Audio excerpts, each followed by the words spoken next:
Dad said he needed my help. I didn't think much and followed him downstairs. By the time I realized, the heavy door slammed shut behind me. I stood there, my mind blank. The air was heavy. My belongings were all around, as if everything had been planned. On the fourth day, I saw my chance. When Dad came in, I hid behind the door.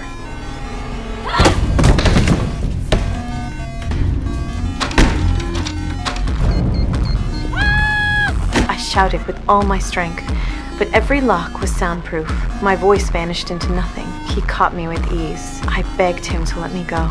I told him even breathing here felt impossible. He just said coldly, this was my fault, because I once planned to leave home at 18.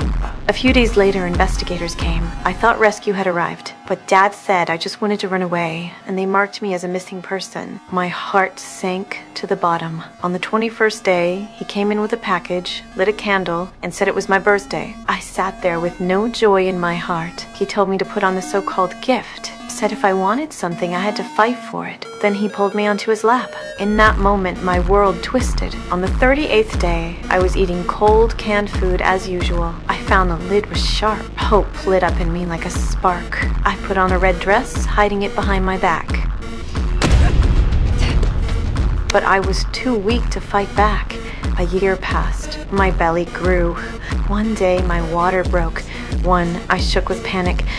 Flipping through a pregnancy book, days went by. The basement became a cage I called home. My daughter learned to write. I was pregnant again. I even got used to the air down here. Dad said I was obedient and brought us a TV. My daughter laughed at the screen. He lived between two worlds. One day his wife said she'd hire a detective. He exploded, storming out from the table. 7 years passed. I had a son and a daughter. Dad brought asthma medicine for my boy. I cried and begged him to take the kids to a doctor, but the door stayed closed. 8 years later, I was pregnant again. One day, my sister saw a key on the couch. When Dad was away, she walked quietly toward the basement.